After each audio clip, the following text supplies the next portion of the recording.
कर सकता है तो मैं क्यों नहीं? क्या है उनमें ऐसा जो मुझ में नहीं? अगर कोई कर सकता है तो मैं क्यों नहीं? क्या है उनमें ऐसा जो मुझ में नहीं? झांक ले अपने भीतर खुद से सकता है तो मैं क्यों? कैसी चाहे जिंदगी खुद आंखों से देख ले जो मुट्ठियों को खींच दे। अगर कोई कर सकता है तो मैं सांसों को खींच दे। क्या है उनमें ऐसा जो मुट्ठियों को खींच दे, सांसों को खींच दे, सांसें टकराने को, शिखर पर जाने को मैं तैयार हूँ। मैं तैयार हूँ, मैं तैयार हूँ, सांसें तैयार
Thank you so much, Alija. You can make me the host today.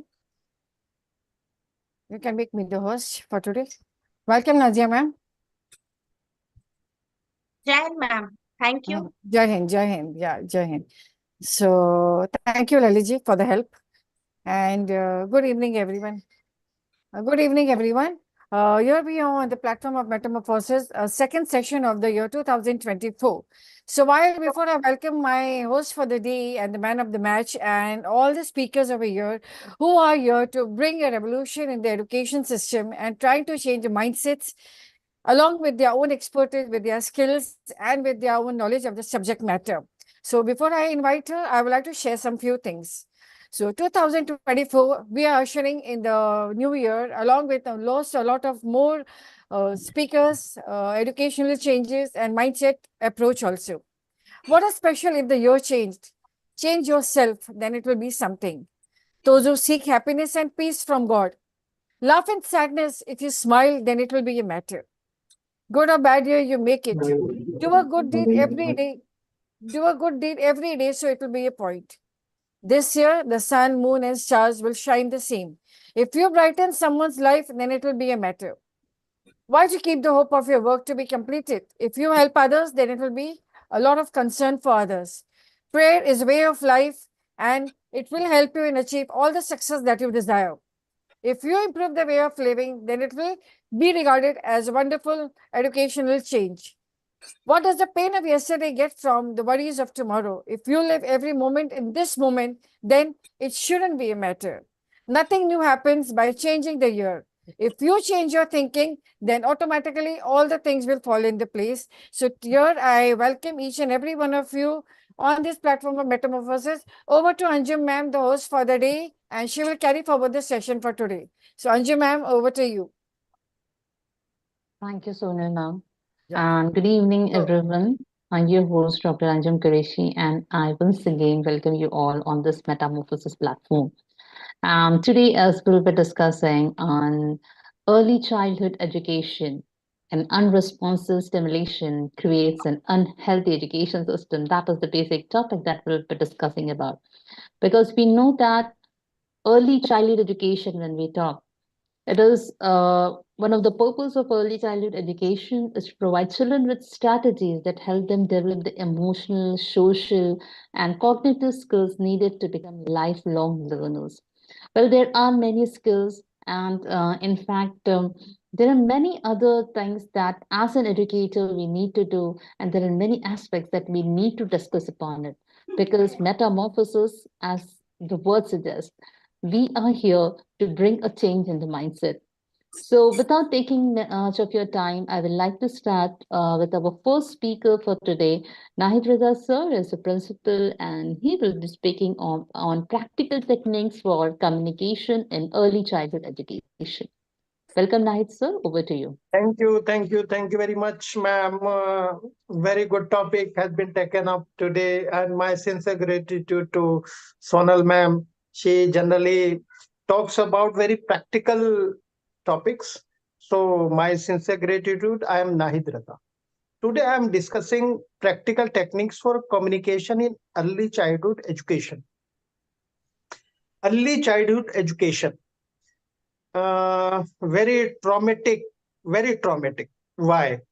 When I was working as PGT English in one of the leading school of my city, and my wife was also working as PGT English of good school, right? So we were blessed with a daughter, and she was put into school, right? So she was 2 plus, and we put her into nursery, right? So when result was there, her age was not the age of nursery child we put her.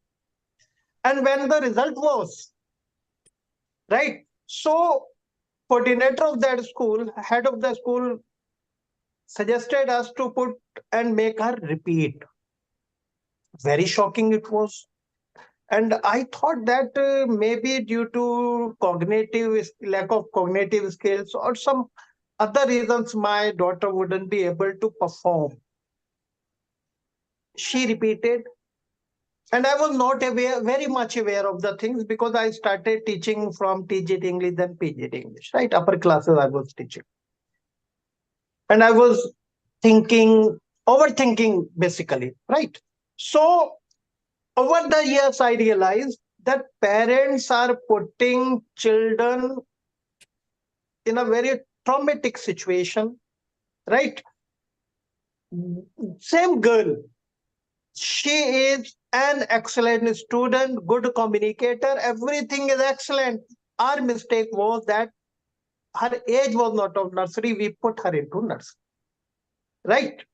So it is very traumatic. Today again, many people are calling me, please put my child into this class, that class. I generally deny outrightly, right? Though we are private school, but we need to see the age of the child, need age appropriate education must be accorded. And what we are doing today, we are irrigating the garden before rainstorm, right? There are many things they will automatically be developing, but we are trying to overgrow everything. And we do not have patience basically, right? And I time and again I will repeat traumatic, right? So what should be done? What is the solution? First of all, we need to see that what should be done for children. We should categorize, we should put three things into the classes: games, creativity, and literacy. First of all, children should be given proper space. In the class also, classroom should be big, and it should be designed in such a way that child-friendly classes should be. Children should feel better, right? And wiser, and they should feel connected to teachers, because at home mother is there, right? In school aunts are there and teachers are there. So teacher must be very affectionate, loving, caring. In the same manner, auntie should be there. It should not be their duty, should be there, right? Means they should feel or being serving children, right? So with the dancing should be there, loud reading should be there, reading together should be there, right? Playing should be there, and teacher should also play with them, right? And yes, In place of that, children should consume information, they should produce it how? Children should be allowed to express themselves. They should express daily experiences so that children, so that other children listen and other children could also respond in this manner. We will have better communication in the classes, because 3-year child, 4-year child, 5-year child, they are not coming basically for only literacy. They are basically coming for developing social skills, because social skills are very much required. And yes, children during this time must not be scolded, because their brain is getting wired, right? They're in formative age. So once disturbance is there, so reconstruction may not be possible. So my submission to all the teachers is to take children very calmly and have patience, and please counsel parents that they should also have patience, and orientation program should be initiated by teachers. Yes, we need not to introduce literary language. Our language should be very, very simple. It should be very simple, and it should be the language of children, right? Yes, that one sentence should be there if you are speaking in English, because in my school, English is mandatory, right? Subject, verb, and at the most object. That's it. This is required, right? The more simple, the better it is. Children understand. If they do not understand in initial, they will understand later. But please do not stretch children, right? Encourage them to express themselves. Be patient and responsive. Yes, please respond them. Once children are responding, you're not responding, right? Children say to open lunch boxes, it is not open. So they may think, no, the world is like this. So please always respond, no matter with your smile. Sometimes if you are very busy with your body language, auntie should help them, right? If we are helping them, they will think that, okay, world is made to help each other, right? Right. And we should try to establish communication with them, right? God should receive them properly, auntie should receive them properly, right?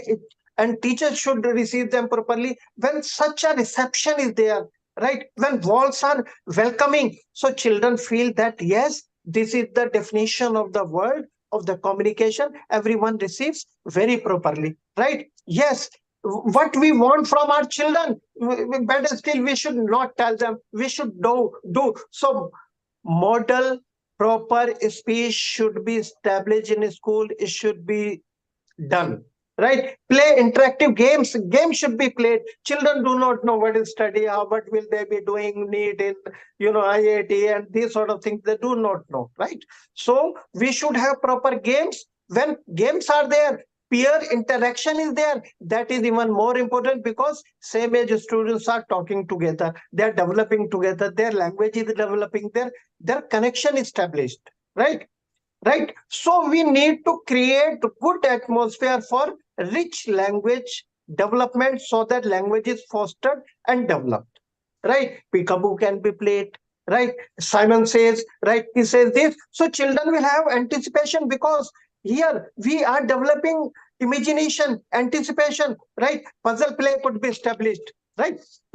Right? Sing along with them, right? They will have rhymes, they will play together, they will sing together, right? Some imaginary play should be introduced, right? So smaller things should be done, so that children feel better, and less burden of the books and notebooks should be there. Otherwise, they will lose pencil, they will lose erasers. So what we can do is we can create some proper system for everything, and proper place for keeping everything, right? Everything should have place for everything. And class should be prepared in such a way no child is injured, because when injury is there, when any means if this sort of things happen, everyone runs up after it. So language development must be hampered. So what we can do is love and affection is the primary driving factor for developing the language. So children should be given autonomy to talk among themselves. They should talk with aunties, they should talk with the material they have, with the games they have, right? Thank you very much, Anju ma'am, for calling me. Thank you indeed. Thank you. Yeah, thank you, sir. And yes, said by you, we need to talk to the children. And when we are especially talking about the children studying we are talking about early childhood education. So at that time, it is very important how we talk to them. If for each and every moment, if you start shouting at them, if you start scolding them, they won't understand what actually how they should behave, and this will not help them in growing up. That was a very good concept. And of course, communication. It doesn't matter at what age you are, how we communicate with each other. It helps us in growing. It helps us in forming our understanding, our beliefs, and everything. That was a very good point said by you. So now let's continue with the discussion. And to continue with the discussion, now I would like to call upon our next speaker, Dimple Sahi, ma'am. Uh, she will be speaking on child development and parental guidance expert. So that is again very another important topic which we need to discuss. So over to you, ma'am. Dimple, ma'am. Ma'am, unmute yourself. Yes. Thank you so much, Dr. Anjum. And as Sir was saying, yes, teacher responsiveness and classroom dynamics play, a vital role in creating an effective learning environment. Because if you look at it, responsiveness involves a teacher's ability to adapt and attend to the diverse needs of the students. So, we may have 30 children, 40 children, depending on how many children we have in our class. But if we are responsive, that one child or those 2 or 3 children in our class who are not able to adjust for whatever reason, if we are responsive, we are able to, cater to them. We are able to handhold them when they are in their early education years. And, we can bridge the gap between whatever they're not able to do and give them a proper standing and, a positive and inclusive atmosphere. So, it's teacher responsiveness plays very, very important. Similarly, even classroom dynamics, on the other hand, encompass the interactions among students and between students and the teacher. So if I have a classroom where I encourage collaboration, where I encourage communication, where we, teach, we rather don't have to actually teach them. But when we ourselves model mutual respect, the children look at us and they follow what we are doing. So, so that also helps a lot. In fact, in my experience, incorporating cooperative learning activities where children are working together on a project. So, when the moment you say a project and early childhood learning, it isn't a big thing. Even, when you're making a simple thing like flowers. So you get, you get a group of children to make flowers using yellow paper. You get children to make flowers, another group make flowers using pink papers. And that way, so, you collect all of them and you put them up on a chart as a beautiful garden. It itself in a, very simple way, it is, cooperative learning, it is collaboration. And when children work together in all these, in all these different scenarios, the learning is very, very different. So everything that we do with them is, very, very different. Again, the next thing which comes is maintaining an open line of communication with parents. So when we are addressing, insights about the child's behavior or, even about the child's development, we need to have a very proactive approach rather than, the moment we see the parent and we start off with, your child is, this is not happening, that is not happening, that is not happening. Rather than that, when we start off with telling the parent, like, okay, so-and-so child is doing very well in this, he's very good in sports, he's very responsible, he, he loves to help children. So you give them all the positive points. And after that, you can just question them, like, how is it when it comes to maybe, writing work at home, or, if he has to read, how is he reading? And then the parent starts opening up and, talking about things like, okay, he doesn't like to read, or he is, he starts crying when I tell him to write. or when when we're telling him to write, he says like, mujhe nahi likhna hai abhi. So those are the kinds. So if you ask me, when we talk about to just sum it up, like when we're talking about teacher responsiveness in early childhood education, is one, observation is very, very important. So it's not observing the child only when we have to make a progress report, but observing the child on a daily basis. uh, Prompt intervention. So the moment we feel that there is some behavioral issue, or there is something which is happening again and again over a period of time, that's the time we need to have a prompt intervention. Then parent teacher collaboration is very, very important. So every time calling the parent to discuss the child's progress. So we do have, every school does have PTMs, and they have various methods in which they keep calling the parents. But in spite of that, even in between, if you need to call the parent, yes, we should be, open and willing to call the parent and spend time with the parent, discussing with the parent about the child. Now, when I talk about, the other aspect is classroom dynamics. So there it comes to is, structured routines.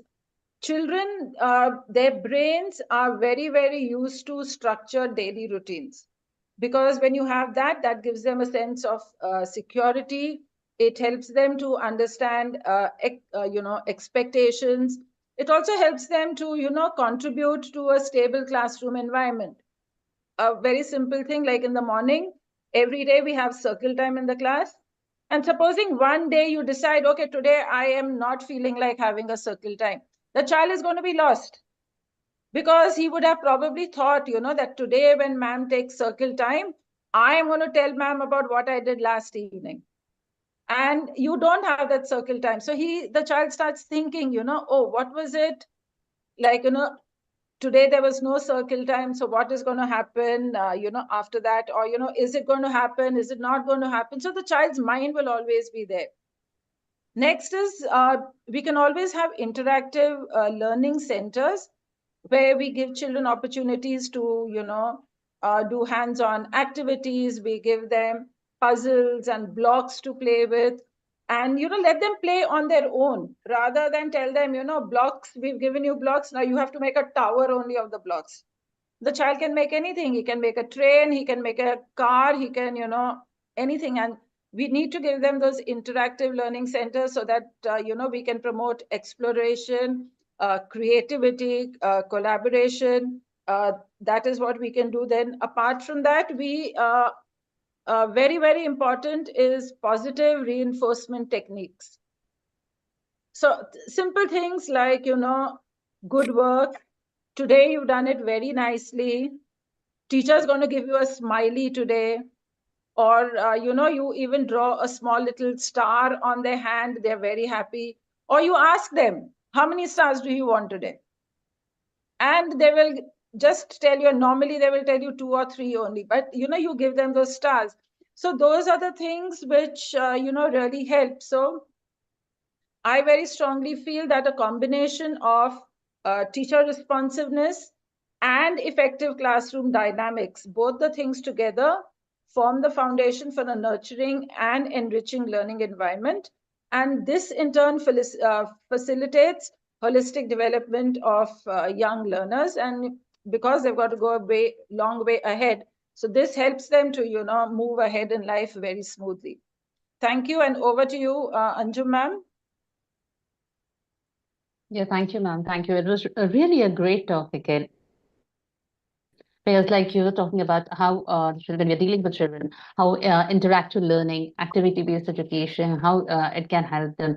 And especially about interaction with the parents, that is very important, because I don't know, sometimes in schools I have seen where the teachers even hesitate to give their contact numbers.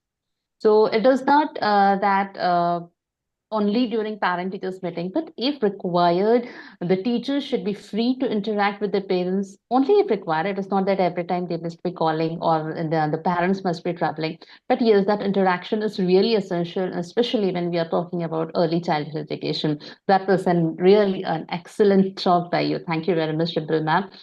And next, I would like to invite our next speaker, Nazia ma'am.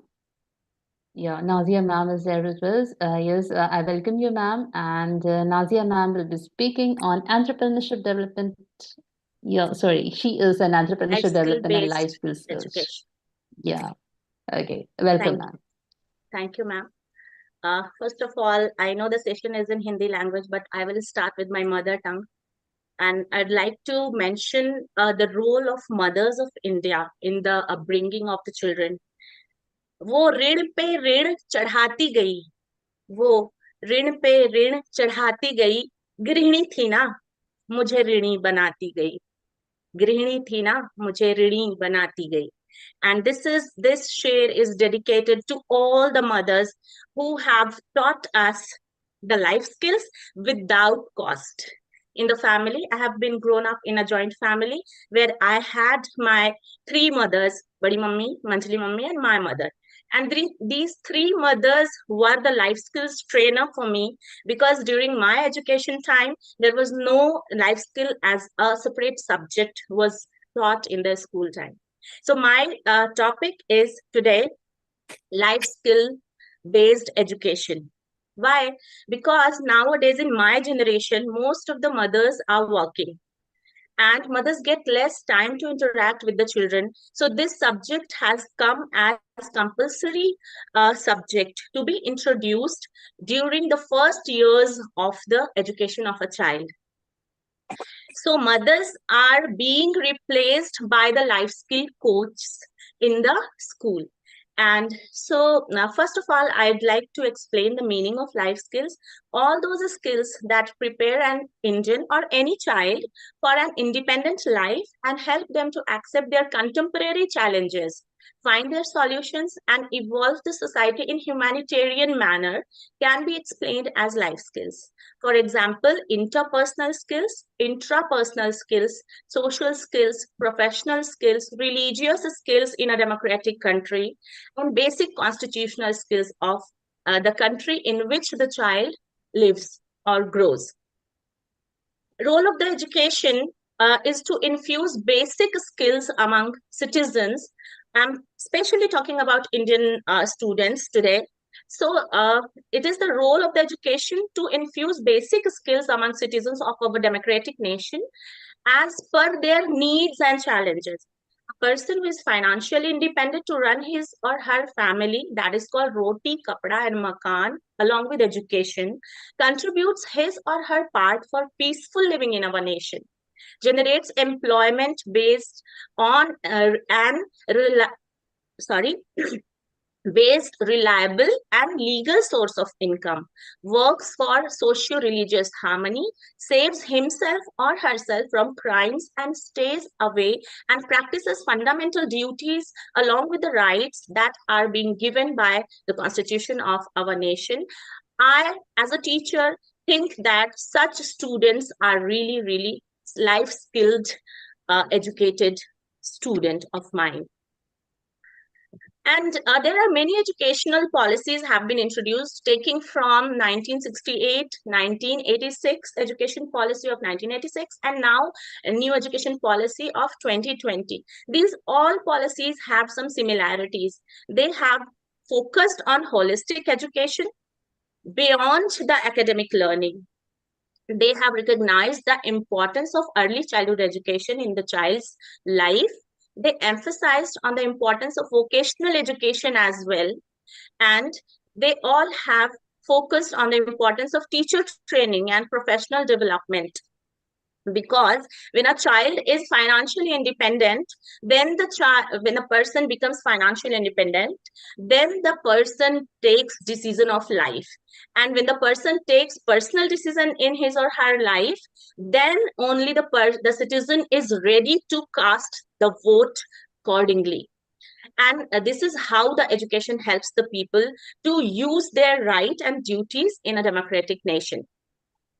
All these policies have always focused on the holistic and all-round development. And what is the need behind changing the policies time to time? Because the generation changes. we know that after 20 years or 25 years, generation changes.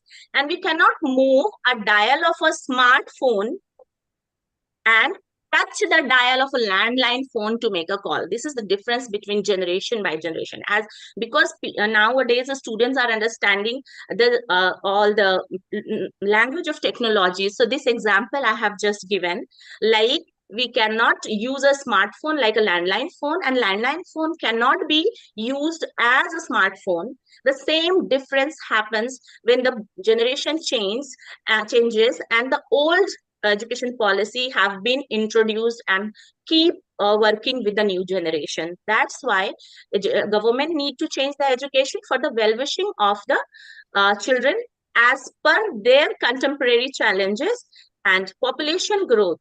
When the population increases, the education policy needs to be changed accordingly, because the employment issues arises then. And political ideologies of ruling party also are helpful to change the education policy of some of the countries. And increasing unemployment is the challenging situation in such scenario. So these, what are the reasons behind social, financial, religious problems present in our country? Lack of constitutional based knowledge. Like Constitution of India has been introduced in the school, just as voting rights and fundamental rights, fundamental duties, some of the topics have been introduced.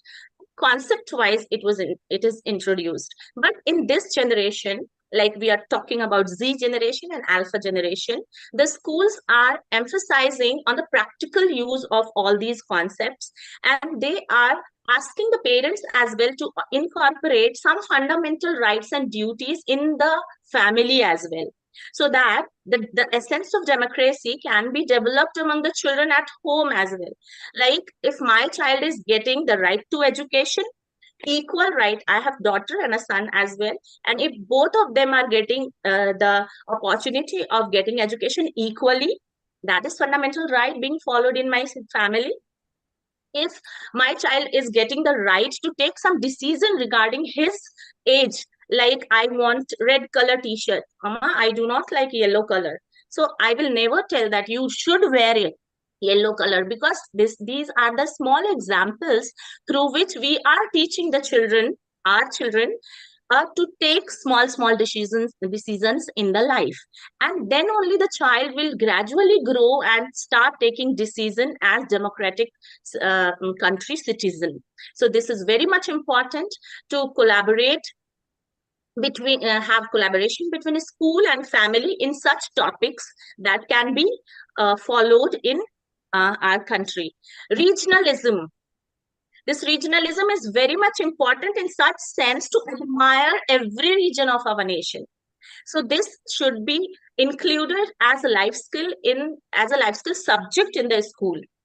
That India is very rich in culture. There are different regions in our nation that combinedly, those states combinedly make India so beautiful. It is a mini world.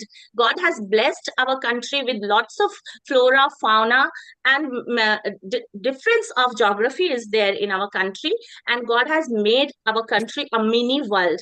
And to become a citizen of such a mini world, every citizen of India needs to be so patient to handle different type of culture and communities in our nation. And these things are emphasized nowadays in life skill classes. It is being emphasized by the company and Power, through which I am giving life skill training to the students of D.Y. Patil International School, Pune. And this company is working for 250 schools around the nation, and 5 states it is covering till date. And not only this Power company, but other educational companies are also coming up with all these solutions so that children do not face all those problems which we are witnessing nowadays. And strategies which we can use in school as well as in the college. And it tells that regularity in actions help the student to remember it for lifetime. So all the classes, like through life skill, we are teaching them what is empathy. So if I'm teaching them empathy and I'm not empathetic towards my students, I am giving such a statement in the classroom that hurts my student. So the children are never going to learn this empathy in their life. Why? Because teachers, mothers, and all the elders around them are their leaders, those who are introducing them the real world. So all the terms which we are using as life skill topics, we are going to follow it as action in our life so that children can see us. And in early age, they only copy their elders whom they love to copy, not all the elders whom they love to copy. So there, what Nahid sir and ma'am has said, that a proper bond between a teacher and a student must be needed to infuse all these life skills. And secularism, the most demanding life skills which every child must be infused by the school management, by the school teachers, along with the parents. I always tell in PTM to my parents that child is a sapling. He or she needs support from both the hands. If from one hand I'm supporting him or her, it will be unbalanced. So both the hands, one side teachers, one side family and parents, must hold the child so lovingly so that the child understands the world is a lovely place to live in. And when the child has these experiences in his or her life, the child is definitely going to make the world beautiful for others and the people around that person. And all these things I just wanted to explain.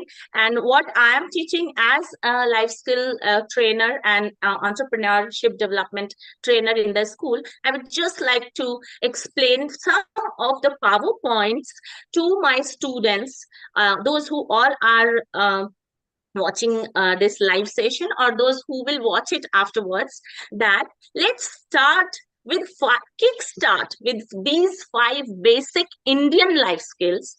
Number 1, time management, because life is gifted once to every one of us. Do not use your time for such things for what after 10 years you start regretting that I have lost those important precious time of my life. Okay, so time management first, putting ourselves in someone's shoes before we do any action or before we speak any statement to any person around us. Because if something is hitting my soul, heart and soul, it is definitely going to hit somebody's heart and soul. We all are human beings and everybody loves to behave as a very good soul around. So this put ourselves in someone's shoes before any action or any statement. Number 3rd life skill that is needed for each and every student of our nation: one nation, one brotherhood. I know there are many people, those who have migrated from different type of countries in our nation. When nation can accept us as children, why can't we accept our nation as mother? One nation, one brotherhood. And 4th one is teamwork at home and school to utilize manpower. India has very beautiful manpower around 140 crores. No other country is having only China. So this manpower, if we will learn to use each and every person positively, then the nation will definitely grow and nobody can stop India to rock. And 5th one is behave as a problem solver. Education makes a person a problem solver. This is the motto of education. Why parents are educating us? Not to create a problem, but solve a problem at personal level, at family level, in our society where we are living, in our area. And then if these 3 levels are done, go towards the state. If you are able to do some very valuable things for your state, then go for national level. And this is how step by step every citizen will become a problem solver. So become a problem solver yourself first. And this is all about today's session. I'll pass on to Anjum ma'am. Thanks a lot. Jai Hind. Thanks a lot, Nazia ma'am. It was really an amazing talk. I think, of course, the last 5 points which you discussed, the life skills which everyone must be having, like about time management, empathy, teamwork, brotherhood, and problem solving. So those are really great life skills that everyone must have. So that was really a very great talk. Thank you, Nazia ma'am, for joining with us and sharing your views with us. So now let's move on to our next speaker and global educationalist from South Africa. She will be speaking on emotional intelligence for educational impact. So let's welcome Ambassador Mehrinia ma'am. Thank you so much, my dear Dr. Anjum. Assalamu alaikum wa rahmatullahi wa barakatuh. And I greet everyone with the universal greeting of peace and blessings. Thank you so much, Sonal ma'am, for having me here today. And to the Metamorphosis speakers today. I've learned so much already from so many. It's always a pleasure to be with all of you. Some I'm seeing for the first time, some second, some third. So it's lovely to be here. Thank you very much. I learned already, and I think Nazia ma'am said something that I'm very passionate about. And that is similar to what I speak of when I talk of this triangular method of teaching. And I'm saying this because we are talking about early childhood education, yes? And if we talk about that, we're actually talking about the early stage of a child. And we cannot forget the childhood in that. Don't forget that the child is experiencing childhood in the early stages of their life. And the education part of the early childhood education is actually education for this child that is equipping them for the rest of their lives. It is the base, it is the foundation of this building structure, so to speak. So when we talk of this triangular effect, and I touch on what Nazia ma'am has just said, the child is literally sitting at the top of this triangle. And the bottom base that is supporting this tip of the triangle is that parent or guardian and a teacher or educator. And when they work together and this child realizes at the top, this is how important I am. This is my support system for life. And what I'm getting in my early childhood that is educating me is actually going to form the base and foundation for me to live the best of my life. Then that child is going to want to learn more. And that is what we need to inculcate in this early stage of the child's life. They must love to want to learn. I know from being a lifelong learner myself, and I'm sure many on this platform can say the same thing. I respect every teacher that taught me because it's not just about the subject material they taught me. They taught me to love education. They taught me to love a book. They taught me to respect my knowledge. They taught me to want to keep learning. And when we try and teach our children that in a classroom, that you must love to learn, because the more you learn, the more you're developing yourself, the more you're going to be able to take on the world. And they must see the world as a friend, not as a monster. Then they will want to learn more. And that's where the emotional intelligence part comes in for me. Because at that early stage of education, if we can get our children to understand and to manage their emotions, to understand this is how I'm feeling, this is what this emotion is about, this is how I should be reacting to it. And if the emotions are what it is and the reaction is wrong, we can still try and mold what the reaction needs to be corrected. Instead of leaving it for this child to become an adult, and then realizing that the life of the child had all of these broken pieces, and this is why the behavior as an adult is the way it is. Why? Let's not wait for that to happen. Let us go into a classroom in early childhood phases and make emotional intelligence part of a curriculum for these children now, so that they can get in touch with their emotions. They can manage their emotions. They can manage it for themselves, but also as how they react to other people. How do I react to my family when they offend me? How do I react to my friend when they offend me? How do I react to my teacher when my teacher is scolding me? Etc., etc. So all of this plays a huge part because it's all interlinked. Emotional intelligence for me is directly linked to holistic education. And that is what we need to develop our children as a whole. Not just for now, forever. And I always say this, and Solomon knows this, education is not about just a classroom. Education is about life. And this is why I push emotional intelligence to everything I'm teaching in every classroom I touch base with, because these children have lost that. We want our children to become what I would call change agents through life, where they're not going to be afraid of change. Change is going to always come for these children. Life is going to always alter things for these children. So don't create a comfort zone for our children. Make our children so equipped emotionally and intelligent with their emotions that they're able to take on whatever the world throws at them, and they're not going to be afraid of change. They become the change agent. They become more aware of themselves. They become self-aware and know, these are my weaknesses, these are my strengths, this is what I can do, what I can't do. Where the emotions of our children don't control them, and our children learn to control their emotion. And that for me is key. That is the impact emotional intelligence has on our education. And if it's in part of a system, then that is the bottom line. Our children will then learn that I control the emotion. The emotion does not control me. And by doing that, our children will learn that the reaction is their power. What other people are doing to them or saying about them, etc., that is not powerful. Their reaction becomes their power. And if children learn this in that early stage, and then they learn respect, they learn, I can respect diversity in my classroom. I can respect the inclusivity in my spaces as I grow into the working world. I can respect people for being who they are because I respect myself enough. Why? Because I'm in tune with who I am. And that's what we need. We need our children to get so in tune with who they are, because self-reflection is key, where they learn this empathy that we keep speaking about today. Nayasa spoke so beautifully, Dimple Ma'am spoke so beautifully. Everyone has given takeaways for our children.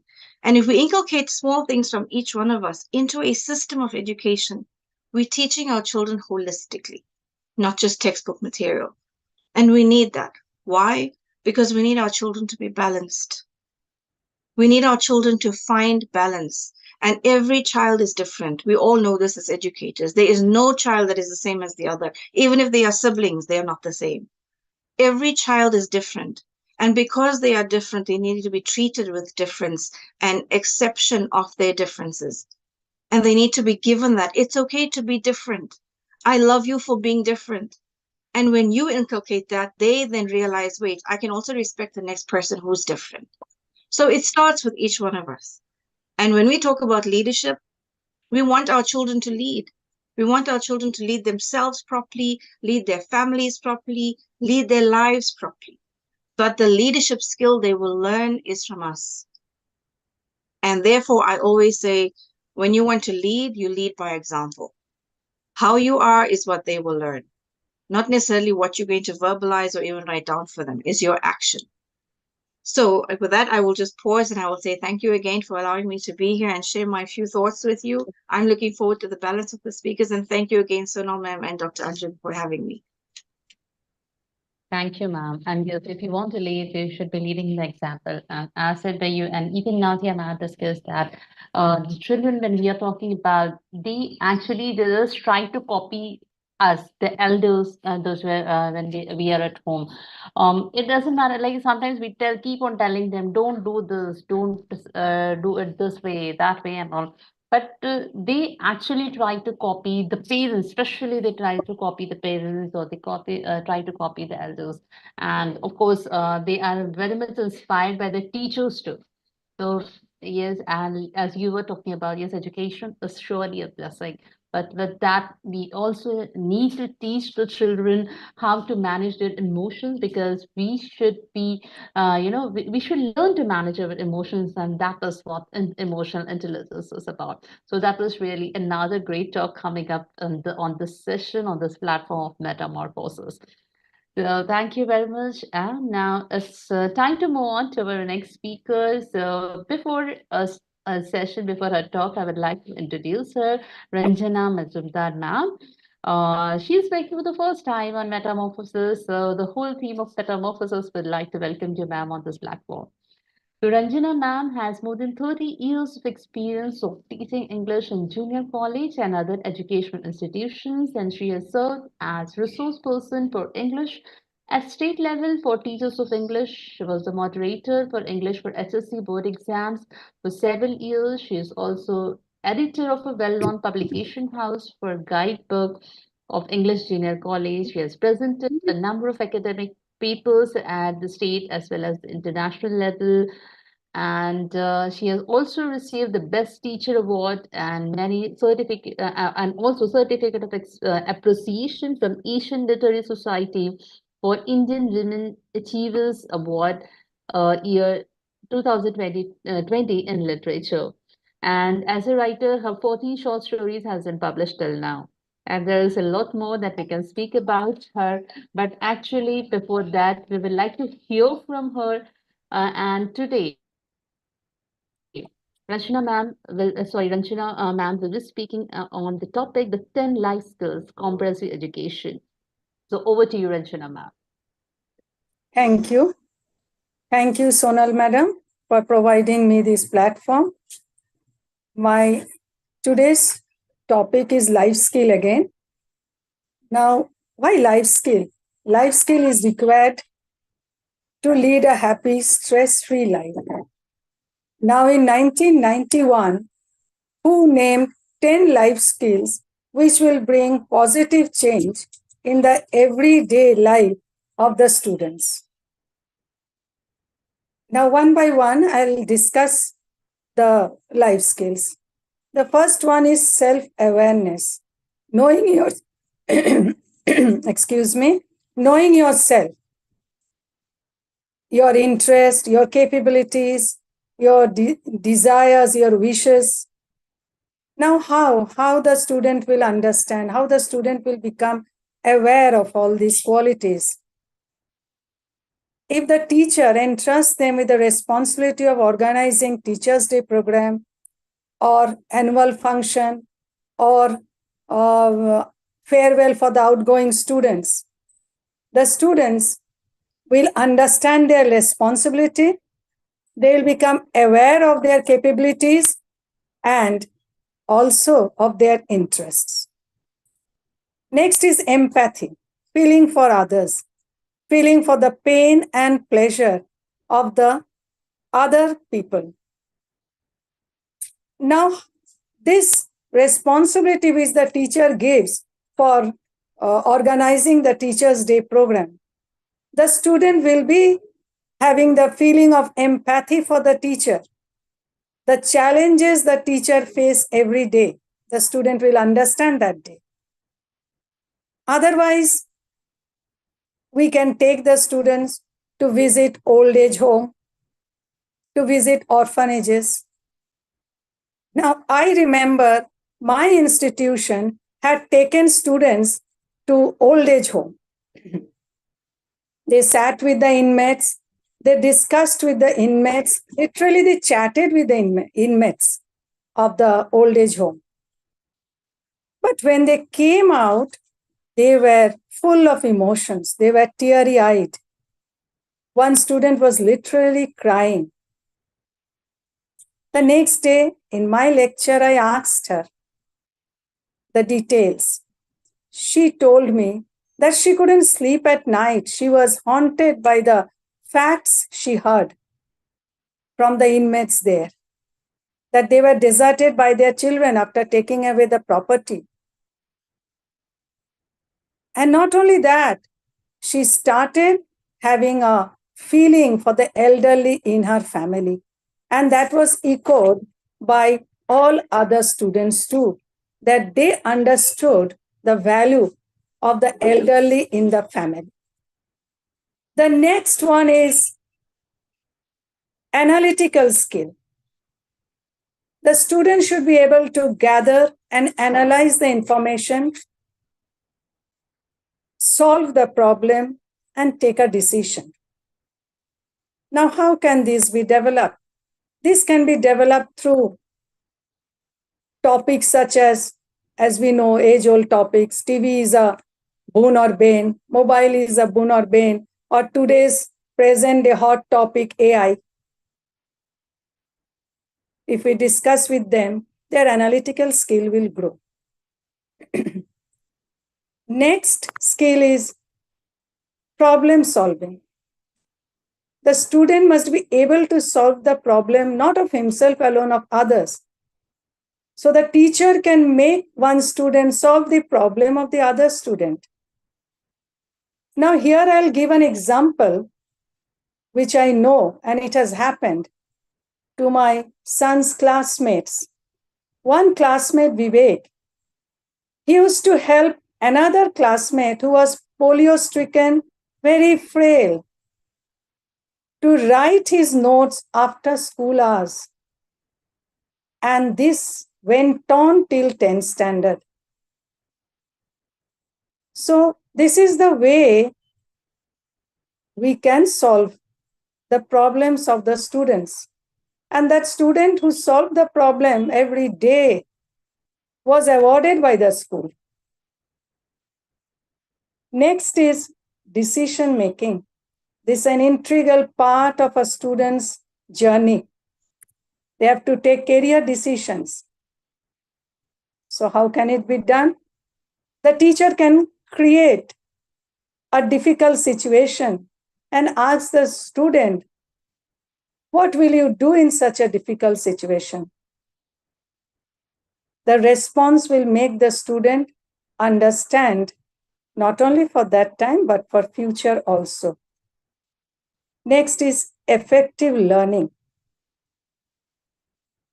This effective learning communication should be there because it's required throughout a student's life. So this can be developed through speech, elocution, storytelling, mono acting. Now in this context, I'll give you another example.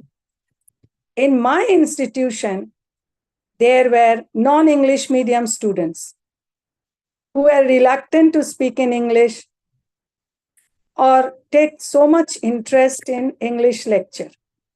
So I used to involve them in these activities. They used to withdraw, that's natural, but I used to infuse them with confidence. And when they sat in front of a huge gathering of students and spoke, they felt so happy, so confident. And I too felt very happy that I could make them speak in English. And later on, wherever I met them, they said that I have sown the seed of public speaking. Next is creative thinking. Creative thinking skill has a lot of free thoughts one can express freely. It has no limitations, no boundary. So play with the ideas of the students. Identify their passion and find a purpose for it. When there is passion and purpose, a child will be aiming, will have an aim. Otherwise, he will be like a rudderless ship. And in today's fast changing world, this quality is a priceless possession, this creativity. Now, next is, before I go to the next, I forgot to mention that brainstorming will increase the creative thinking of the child. Now, next is interpersonal skill. Aristotle has said man is a social animal. So development of a child can take place only in a society. So the teacher must make the child helpful, having a helpful nature, easygoing, and respect for others' feelings. Now, these interpersonal skills will develop in group activity, like group discussions and all. Now, positive emotions. Positive emotion is vital to effective learning. Now, we have to develop this positive emotion. If this possessive emotional state is developed in the student, it will enable the student to broaden his perspective, see alternatives, persist in challenges, and effectively respond to criticism and failures. Motivation is the key to learning. Ranjana ma'am, So, yes, sorry to interrupt you. Can you just adjust your camera? Because you are not seeing the feed was not. Please adjust your camera. just a minute. Oh Lord, I went out. Yeah, now it's better. We can see you. Yes. Okay. Please continue. No, again it has come.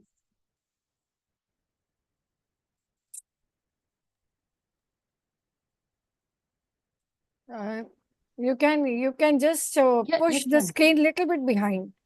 Push the screen little bit. Yeah, perfect. Absolutely Yeah, perfect. now Yeah, it's okay. perfect. Yeah. So as I was talking of motivation, we applaud the success of our students, but we forget the efforts, the good efforts, the hard work of the failures. So appreciate the effort, not the success. Next is that create a happy classroom. At the end of the day, tell your students to write 3 good things that has happened to them. This will make them see positivity everywhere, and they will have a positive approach. Now, again, I'll narrate an incident, my experience. Once upon a time, maybe 30 years back, I was teaching in a famous industrial houses school. And in that particular class, it was class 7 or class 8, I don't remember exactly. I was a new teacher there, and the other teachers, they had put all the, you can say, all the mischievous lot in my class for me to handle. I didn't know that. Now, I somehow tamed them. That was my good luck. But I was told that another was yet to come. And he comes at his own time, sometimes after recess, in civil dress. So I was ready for the challenge. That's the only one I have to nip in the bud, I understood. One fine day, he entered after recess as told. And all the students were nudging each other, and it caught my attention. And I saw, yes, in civil dress, you were sitting in one corner, and the eyes were challenging. So I understood. So I simply ignored him. It's not that I said anything or I looked at him in a not a pleasant way, not so, but I carried on with my lecture. I taught them. The day went away. Next day, I told that somebody should write a good thought every day on the board. And who can do it? Who has a good handwriting? Everybody pointed at him that he has a very good handwriting. So I told him. He was so happy that he got a responsibility. And the miracle was that he had to come early in the morning, and he came in uniform. That was the first change in him. Next, I went for a class monitor. I asked the class. He was also there in it. And when I opened all the sheets which they have written the names, his was the highest count. So I made him the monitor. And he became such a responsible person that he used to come early in the morning regularly in school uniform. He has to. And he collected everybody's notes, everything, everywhere he helped, not only them, but me also. And one day he told his friends that this teacher is changing me slowly. And a time came When I left the institution, I resigned, and I had just completed 18 days there. And I resigned to go to another institute, to join another institution. I declared it in the class. Naturally, young minds, they were very sorrowful, but that's natural. I came out of the classroom, and then I heard somebody's calling me. I turned around. It was the same boy who came running to me, and he told me that, are you leaving? Are you resigning because of me? I felt very hurt.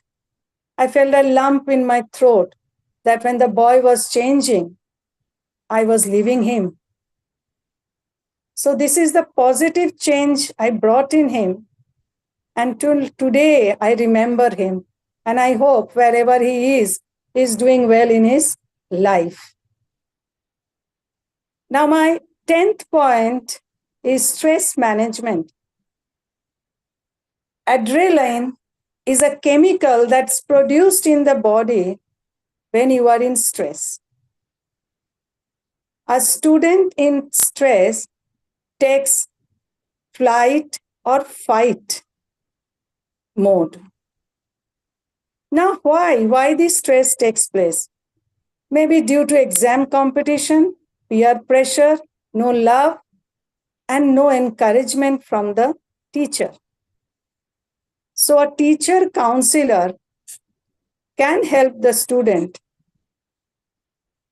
to find out the stress, analyze it, and to distress oneself. For this, proper coordination of the mind and body is required. Now, these were the 10 stress I spoke of. Now, the question to be asked to a child's teacher. Number one, what skills are you teaching and how are you assisting them? Number two, are they consumers or creators in your class? Number three, how well are your students prepared for college, careers, and citizenship? And how do you know? Now, to a student, to a child, the questions to be asked. Number one, what do you want to explore? Number two, what are you curious about? And number three, what are you passionate about? Thank you. Over to Anju, madam. Thank you, Ranchana ma'am. That was the 10 life skills that you discussed. Of course, it is the need of the 10 life skills that are needed by each and every person. And the way you were talking, yes, of course, many of us might be knowing about those life skills, but each and every life skill you expressed, you explained with the help of your experiences, your daily life experiences you had. And some of the incidents that you were telling us, as an educator, that is the greatest gift that we can have, where we try to bring a change in life of at least one student in our life. That is really an amazing experience. And what is, I think, we come to the end of the session, but no, but before ending the session, I would just like we have few more participants with us. So I would like to open the session for everyone. So if you want to ask any questions to any of our speakers, the forum is open for you. Or if you would just want to give some feedback, or you all are invited. So anyone who can just speak about the session. You can just unmute yourself and speak.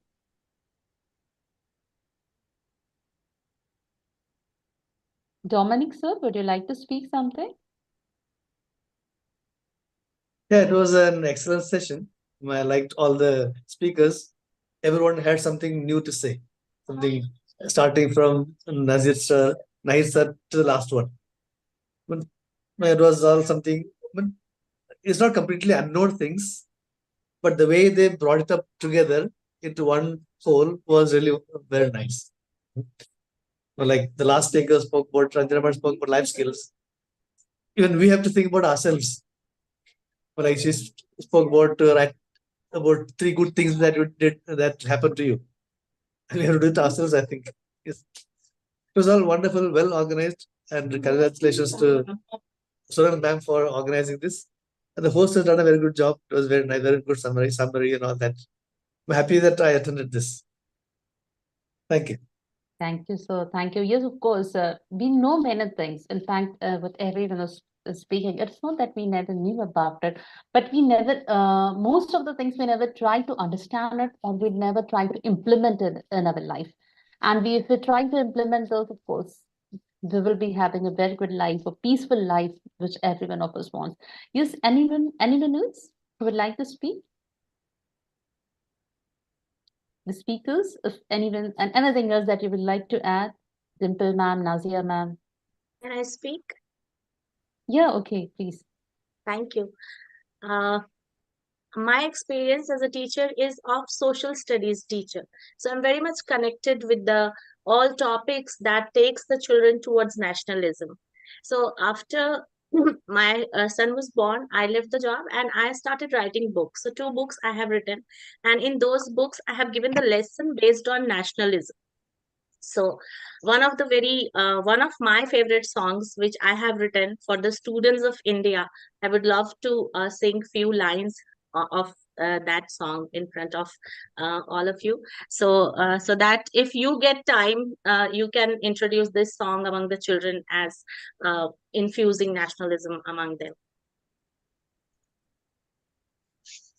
प्यार के रंगों से सजता संवरता है, इतना है गहरा रंग मेरे तिरंगे का, सबसे ये जुड़ता है, सबसे बिगड़ता है, रिश्ता ये गहरा है मेरे तिरंगे का।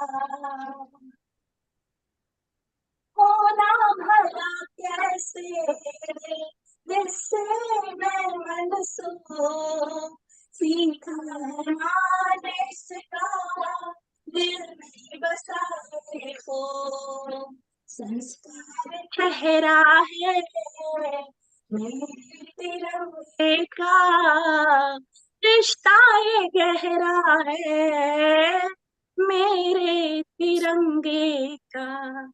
Jai Hind. Thank you. That was really a wonderful song, ma'am.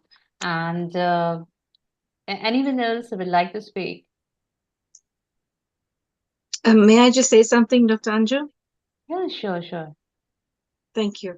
So there's one thing that I learned today, over and above lots of different things. Sorry, takeaways are a lot. I'm still book and pen material. I don't necessarily go technology only.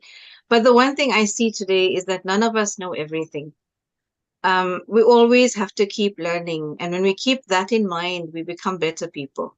I learned so much from the wisdom of every teacher that was on here today. And I am so grateful for that. And that's why I'm always grateful to Sonal ma'am and for these opportunities, because we learn. We all have to keep learning. None of us know everything. And the more we learn, the more we equip ourselves, the more we better ourselves, the better we can give off to who we're teaching, whether it's an adult, whether it's a child. So I just want to say thank you. And I have learned so much today. So I'm grateful to everyone here. Thank you very much.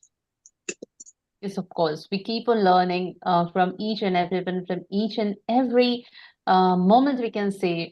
Yes, of course. What I like about all these sessions was that in every moment, from every new person that we meet and every new person that we hear, we learn a lot. And of course, learning is a continuous process and that must go on. Yes, that's the reason why, Dr. Anjum, they say if a teacher learns 24/7 into 365 days. Yes, ma'am. Sure, We very are the well. lifetime learners, and we want our children to become a lifelong learners, because life is a learning journey. And from every soul we meet, we learn some positive things and we absorb it in our personality. That is the beauty of our life we receive on the earth. Yes. So with this, we come to the end of our session. And I would like to thank all of our speakers, Nazia ma'am, Nahil sir, Meherin ma'am, Ranjana ma'am, Dimple ma'am, and of course Dominic sir, who was there with us for the whole session, and he also expressed his views for the session. And a very big thank you to the organizer, Sonal ma'am, that from this would it happen possible. So thank you one and all, and thank you all the viewers for watching us, watching our session. Thank you to one and all. Thank you very much and good night. Thank you. Thank you. Thank you, ma'am. Thank you, Sonal ma'am. Thanks a lot. Jai Hind.